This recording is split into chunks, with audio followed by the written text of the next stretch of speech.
बिस्मिल्लाहिर्रहमानिर्रहीम।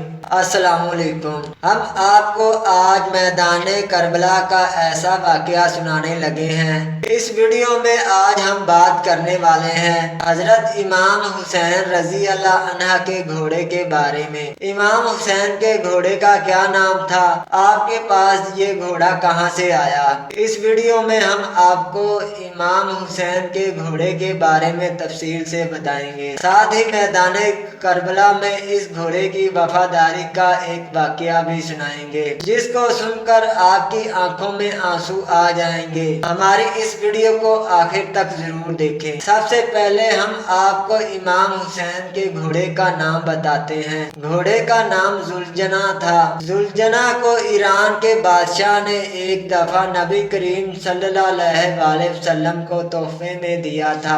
आप सल्लल्लाहु अलैहि वसल्लम का ये मशहूर मौज़ा है कि आप जिस घोड़े पर एक दफा बैठ जाया करते, फिर उस घोड़े की उम्र बढ़ जाया करती थी, यानी वो घोड़ा फिर कभी बूढ़ा नहीं होता था। इसीलिए ये घोड़ा भी इतने साल गुजर जाने के बाद मैदान करबला में चाको चौबंद था। इस घोड़े की रफ्तार और खूबसूरती की वजह से ही इसका नाम जुलजना रखा गया। कहते हैं कि जब ये घोड़ा मैदान जंग में दुश्मनों के लिए भागता था तो ऐसा लगता था जैसे ये घोड़ा भाग नहीं रहा बल्कि ये घोड़ा उड़ रहा है। इसीलिए तो इसे जुलजना दो परों वाला घोड़ा कहा जाने लगा। इमाम हुसैन को इस घोड़े से बचपन ही से लगाव था। एक मर्तबा इमाम हुसैन अपने नाना नबी करीम सल्लल्लाहु अलैहि वसल्लम के पास गए। उस वक्त आप उस घोड़े के पास मौजूद थे और आपके साथ कुछ सहाबा कराम भी मौजूद थे।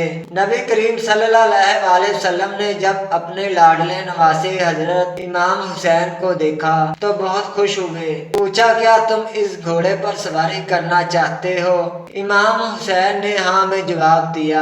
आपकी ये बात जुलजना ने भी सुन ली तो वो फौरन इमाम के कदमों के पास आकर बैठ गया ताकि आप इस पर आसानी से सवार हो सके। इमाम हुसैन घोड़े पर बैठे और इस घोड़े की सवारी की। सारा मंजर देखने के बाद नबी करीम सल्लल्लाहु अलैहि वसल्लम की आंखों में आंसू आ गए। फरमाने लगे, बेटा ये वही घोड़ा है जो यौम अशूरा के दिन तुम्हारी मदद करेगा। फिर आपने वो घोड़ा इमाम हुसैन के हवाले कर दिया, यानी हजूर अक़दस का जुलजना इमाम हुसैन के पास आ गया। फिर जुलजना ने मैदान करबला में इमाम हुसैन के साथ वो मोहब्बत और वफा की कि खुद वफा भी जुलजना पर नाज करने लगी। जुलजना के बारे में ये बात काफी मशहूर है। जब यजीदियों ने इमाम हुसैन का पानी बंद कर दिया था तो जुलजना को काफी दफा मैदान जंग में पानी पीने का मौका मिला था, लेकिन जुलजना ने पानी नहीं पिया। यूं पानी ना पीकर इसने इमाम हुसैन के साथ अपनी वफादारी का वादा पूरा कर दिखाया। इसीलिए तो वफा ने भी उस पर नाज किया। इसके बाद 10 मुहर्रम के दिन जब इमाम हुसैन अपने घोड़े से नीचे गिरे तो जुलजना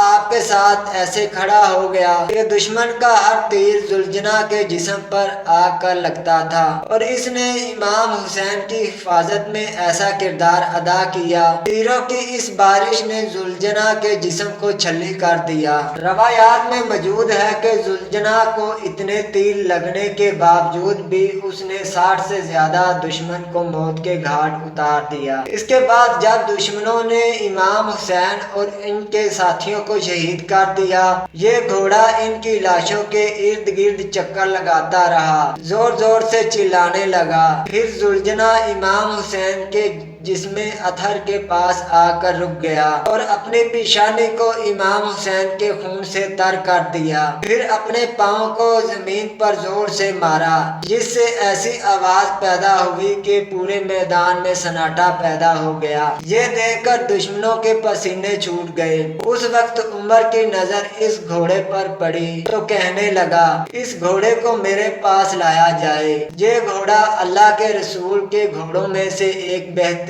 घोड़ा है। तो उमर के इस हुक्म पर लोग इस घोड़े की जानब बढ़ने लगे। जैसे ही ये लोग घोड़े के करीब पहुंचे तो जुलजना ने दोबारा जोर से पांव मारा कि लोगों को वापस जाने का मौका भी ना मिला। ये देखकर उमर चिल्लाया कि इसे इसके हाल पर छोड़ दो, देखते हैं ये क्या करता है। फिर वो घोड़ा हजूम से निकलकर इमाम हुसैन के जिस्म अतहर के पास आकर बैठ गया। फिर इस तरह से रोने लगा जैसे कोई किसी जवान की मौत पर रोता है। रवायात में आता है कि एक शख्स ने इमाम बहकी से पूछा कि ए वक़्त के इमाम, आप तो करबला मैदान में उस वक्त मौजूद थे जब इमाम हुसैन अपने घोड़े की जीन से नीचे गिरे। फिर ये घोड़ा इमाम हुसैन की लाश के इर्द गिर्द घूमने लगा। उस वक्त ये घोड़ा क्या कह रहा था? ये सुनकर इमाम जोर जोर से रोने लगे और फरमाया, जब इमाम हुसैन अपने घोड़े से नीचे गिरे तो घोड़ा इनकी लाश का तवाफ करने लगा ताकि दुश्मन का कोई भी तीर या नेजा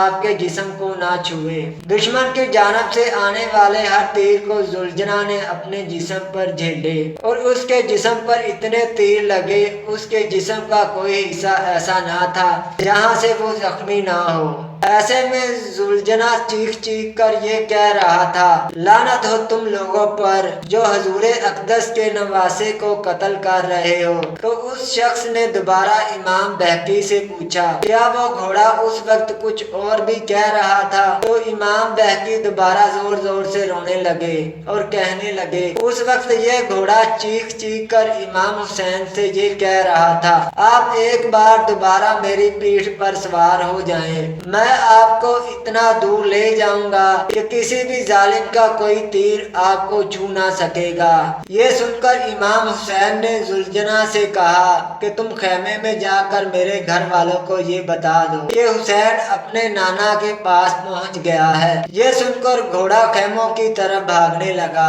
और खेमों के पास पहुंचकर जोर जोर से चिल्लाने लगा। बीबियों ने सोचा कि शायद इमाम हुसैन आए हैं। बाहर आकर देखा तो सवारी तो मौजूद थी, लेकिन उसके ऊपर सवारी वाला मौजूद ना था। इमाम हुसैन का घोड़ा जख्मों से चूर था। ये सुनकर वो रोने लगी। इतने में बीबी सकीना उस घोड़े के करीब आई और पूछने लगी, मुझे ये बताओ, जब मेरे बाबा मैदाने करबला की जानिब गए थे तो वो प्यासे थे, क्या उन्होंने पानी पिया था या उन्हें प्यासा ही शहीद कर दिया गया? ये सुनकर घोड़ा जोर जोर से चिल्लाने लगा और इस मंजर को देखकर बीबियां भी जोर जोर से रोने लगी। बीबी सकीना दोबारा घोड़े से पूछती हैं कि ए मेरे बाबा के घोड़े, तुम्हारी हालत ये बताती है कि मेरे बाबा को शहीद कर दिया गया है। इसके बाद वो शख्स दोबारा इमाम बहकी से पूछता है, इसके बाद उस घोड़े जुलझना का क्या हुआ? तो आपने उस शख्स को बताया, क्योंकि दुश्मन उस घोड़े को हासिल करना चाहते थे और ये घोड़ा हजूर अक़दस का बेहतरीन घोड़ा था, इसीलिए उस घोड़े ने अपने आप को दरियाए फिराक के हवाले कर दिया। कहने लगा कि अब मेरा सवार ही नहीं रहा तो मैं जिंदा रहकर क्या करूंगा। यूं इमाम हुसैन के शहीद होने के बाद ये घोड़ा भी इस दुनिया से चला गया। ये थी हमारी आज की वीडियो। अगर आप लोगों को मेरी वीडियो अच्छी लगी हो तो इसे अपने दोस्तों के साथ शेयर करें, मेरे चैनल को सब्सक्राइब करें और बेल आइकॉन को प्रेस करें ताकि मेरी आने वाली वीडियो का नोटिफिकेशन आप तक पहुंच सके। खुदा हाफिज।